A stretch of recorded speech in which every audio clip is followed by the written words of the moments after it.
When we talk about healthcare disparities and the problems with the healthcare system, I think we have to divide the question,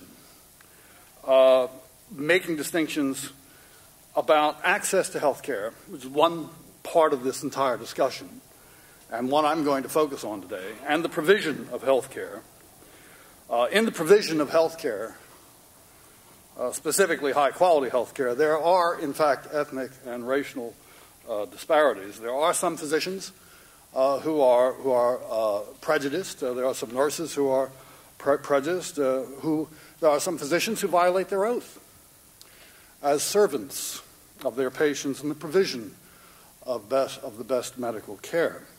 But there's also some key evidence in the professional literature that shows that disparities in the provision of health care can be dramatically mitigated by health insurance coverage. Getting paid for doctors and other medical professions does make a difference.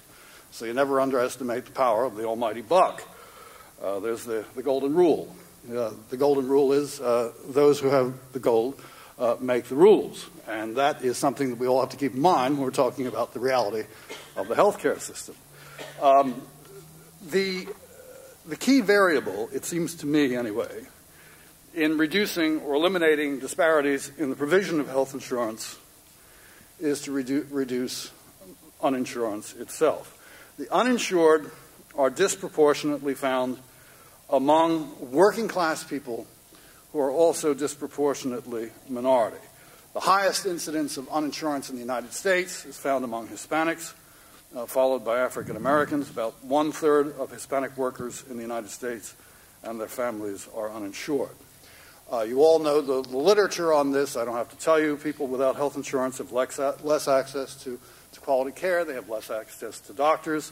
They have worse medical outcomes. They have much higher mortality than those who do have health insurance.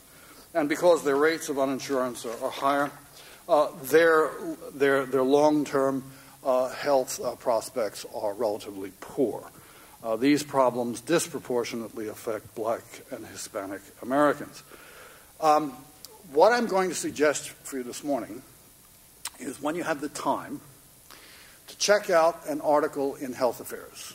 It's December 2003. It's an article by two professors at Pennsylvania State University, Pamela Short and Deborah Grafe. They have written, in my opinion, my humble opinion, the very best article on this whole question of uninsurance that has ever been published. In my view, it's the best thing in the English language. What they did is they took the census data over a period of 4 years. And you're talking now of the uninsured over a period of 4 years. You're talking about roughly 80-some million people.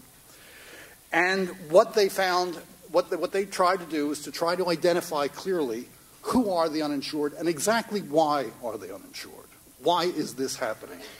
And what they found is to a lot of those of us who are in the business of studying this subject, what they found is not particularly surprising. They found that the number of people who are chronically uninsured, persistently uninsured, over a long period of time is actually not that large.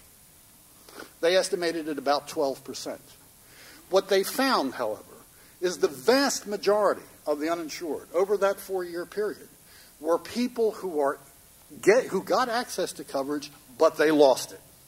So you're talking about a situation, in other words, where you have this tremendous churning in the health insurance markets. People were in and out of coverage.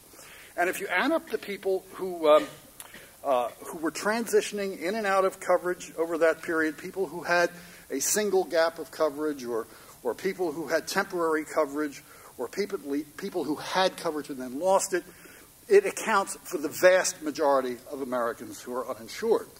Now, the Commonwealth Fund, I know the Commonwealth Fund very well. They're neighbors of ours in Washington. We don't get along, frankly, very much, but we don't even agree on the direction of the rainfall. But Karen Davis, nevertheless, has published, I think, another extremely good policy paper in this area, looking specifically at Hispanics. The facts are not surprising. Hispanics are the most highly impacted folks in America when it comes to uninsurance, regardless of their income. Over a 4-year period, they experienced spells of uninsurance. At any time, their number was at 61%. For lower income Hispanics, the spell of long-term uninsurance, the spell of long-term uninsurance was the highest of any ethnic or racial group in America. Now, how do we deal with this? We know it's a real issue. We know it affects the provision of care. We know it affects the long-term prospects of the health of millions of Americans. What is the best thing to do? Most of the politicians in Washington, frankly, feel that the best way to start to handle this problem is to expand Medicaid. And there's no question about it. The near-term expansion of Medicaid is very popular on Capitol Hill. We just had a stimulus bill. We had a $90 billion expansion in this program. And there's no question. We will expand coverage through Medicaid. But if you honestly believe that the Medicaid expansions are going to actually deal effectively with the problem of disparities in the provision of care, if they're going to result in better outcomes, you're mistaken. That will not happen. Expansion of Medicaid certainly will expand coverage, but it will not necessarily improve the outcomes for millions of people who are beneficiaries of that expansion. There is a large and growing literature on this subject. It's something I'm particularly interested in. But let me just give you a couple of observations. Medicaid and S-CHIP enrollees are 4 times more likely to end up getting care in hospital emergency rooms, which is, as many of you know, the most expensive place on the planet, than persons who are with private health insurance. The fact is that if you look at the literature in terms of outcomes, whether it's cardiac care, cancer care, child health care, the outcomes in these areas are much lower if people are enrolled in Medicaid. That's not to say that Medicaid doesn't have a role. All I am saying this morning is that if you're trying to get at the issue of health care disparities, Medicaid expansion is not going to do it for you. The problem, as Grafe and Short and others have pointed out, is not simply getting health insurance, but keeping health insurance once you have it. And that is the key thing. That is the key problem in this area. So what is the best way to do that? How can we make sure that people have health insurance and keep it, specifically from job to job? We have a situation in the United States where, by law and regulation, we tie health insurance to the place of work. So therefore, we have no portability in our coverage. When people lose their jobs, they don't lose their life insurance or auto insurance or their homeowner's insurance or any other type of insurance.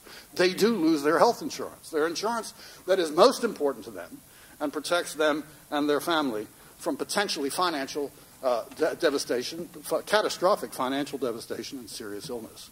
That is bad social policy. Why do we do this? Because as a matter of law, we say that Americans will get unlimited tax relief for the purchase of health insurance if and only if they get that health insurance through the place of work. And that's a product of policy that was made in the 1940s, the 1950s, confirmed by Congress. And there are a lot of reasons why they did it. Now, I don't want to give anybody here the impression that I'm opposed to employment-based health insurance. I'm certainly not. For millions of Americans, it was a very, very good thing. And we did it.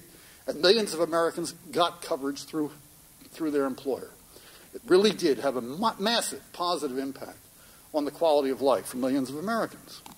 But the times that existed in the 1940s and the 1950s are very different from the kind of economic situation that we have today, where Americans are changing jobs more than ever before, where we have one of the most highly mobile workforces in the world. The Department of the Department of Labor, made the observation that by the time an American reaches the age of 40, they will have already had 10 jobs. So we have a structure of health insurance which is based on employment, which was forged in the 1940s and the 1950s, that has nothing to do with the economic conditions of the 21st century.